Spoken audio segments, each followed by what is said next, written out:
मित्रांनो, तुम्हाला माहित आहे का, मी जेव्हा ट्रेडिंग करिअरला सुरुवात केली होती तेव्हा मी कोणती मोठी चूक केली असेल? तर मी थेट फ्युचर्समध्ये उडी घेतली होती. मला वाटलं होतं की इथेच जलद पैसा बनतो, पण काही महिन्यातच माझ्या लक्षात आलं की मला स्ट्रेस होतोय आणि त्या स्ट्रेसमुळे माझे डिसिजन्स चुकताय. माझी चूक माझ्या अभ्यासात नव्हती, तर चूक होती माझ्या ट्रेडिंग प्रकाराच्या निवडीची. माझा स्वभाव शांत राहण्याचा आणि मी असा ट्रेडिंग प्रकार निवडला होता की जो माझ्या पर्सनॅलिटीला सूट करत नव्हता. तुम्ही सुद्धा असंच करताय का? कोणीतरी इंट्राडे करतंय म्हणून त्याचं बघून इंट्राडे करताय आणि तुम्हाला लॉस होतोय? मग कदाचित तुम्ही तुमचा परफेक्ट ट्रेडिंग पार्टनर अजून शोधलेला नाहीये. आजच्या व्हिडिओमध्ये आपण ट्रेडिंगचे प्रमुख 4 प्रकार, त्याचे फायदे तोटे आणि तुमच्या स्वभावानुसार म्हणजेच पर्सनॅलिटीनुसार ट्रेडिंग प्रकार कसा निवडायचा हे बघणार आहोत. चला तर मग बघूया. फर्स्ट प्रकार आहे स्कॅल्पिंग. आता स्कॅल्पिंग म्हणजे काय? तर काही सेकंदात किंवा मिनिटांमध्ये छोटे प्रॉफिट घेऊन बाहेर पडणं.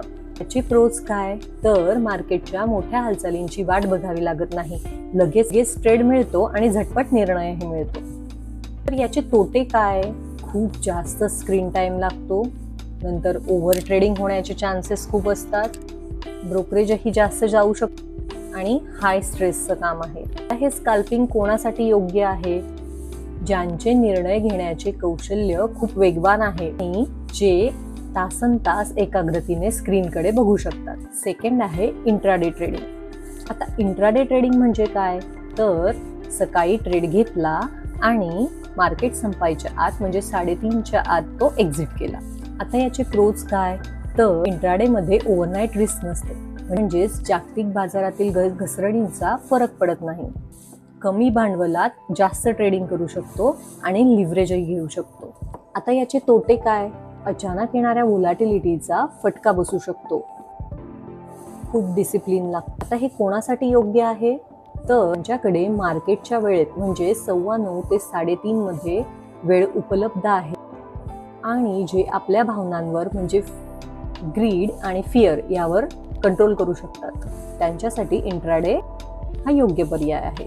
नंबरवर आहे स्विंग ट्रेडिंग. शेअर्स काही दिवसांसाठी किंवा आठवड्यांसाठी होल्ड करणे. ह्याचे प्रोज काय? तर रोज स्क्रीन समोर बसण्याची गरज नाही, नोकरी किंवा व्यवसायासोबत सहज करता येते आणि मोठ्या रॅलीचा फायदा घेता येतो. याचे तोटे काय? तर ओव्हरनाईट रिस्क असते आणि भांडवल काही दिवसांसाठी अडकून पडते. ट्रेडिंग हे कोणासाठी आहे? तर शांत स्वभावाचे लोक जे पेशन्स ठेवू शकतात, त्यांच्यासाठी स्विंग ट्रेडिंग हे बेस्ट आहे. आता पोझिशनल ट्रेडिंग किंवा इन्व्हेस्टिंग. शेअर्स काही महिने किंवा वर्षांसाठी होल्ड करणे. याचे प्रोज काय? तर सर्वात कमी तणाव, कंपाऊंडिंगचा फायदा मिळतो, डिव्हिडंड देणारा स्टॉक असेल तर ॲडिशनल परतावा मिळतो. हे फंडामेंटल अनालिसिसवर जास्त डिपेंड करते. असे तोटे कुठले?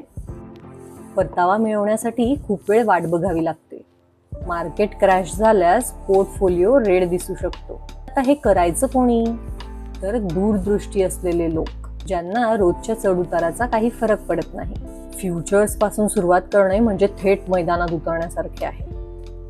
खूप धाडसी आहे, पण त्यासोबत येणारा स्ट्रेस आणि रिस्क सुद्धा जास्त असते. फ्युचर्स मध्ये लॉस केल्यानंतर मी खूप महत्वाचा निर्णय घेतला, तो म्हणजे ब्रेक घेण्याचा. मी मार्केट पासून थोडे दिवस लांब राहिले, कोर्स केला, स्वतःच्या चुकांचे विश्लेषण केले. त्यानंतर मी पुन्हा सुरुवात केली ती स्विंग ट्रेडिंग पासून, कारण तिथे स्ट्रेस कमी होता आणि मला विचार करायला वेळ मिळत होता. हळूहळू स्विंग ट्रेडिंग मधून मला प्रॉफिट व्हायला लागलं. मग मी ठरवलं, माझ्या घरचे पैसे मी ट्रेडिंगसाठी वापरणार नाही. स्विंग मधनं जो प्रॉफिट आला तोच पैसा मी इंट्राडे ऑप्शन्स यात रिस्क घेण्यासाठी वापरला. त्यामुळे माझ्यावर मानसिक दडपण राहिलं नाही, कारण तो पैसा मी मार्केटमधनच कमवलेला होता. तुम्ही लॉस झाल्यानंतर ब्रेक घेता की रिव्हेंज ट्रेडिंग सुरू करता? हा प्रवास ऐकल्यानंतर तुम्हाला काय वाटतं? तुम्ही सध्या ट्रेडिंगच्या कोणत्या टप्प्यावर आहात? तुमची स्टोरी मला कमेंटमध्ये नक्की सांगा. आवडला असेल तर लाईक, शेअर, सबस्क्राईब करा. पुन्हा भेटू पुढच्या व्हिडिओमध्ये. Bye bye.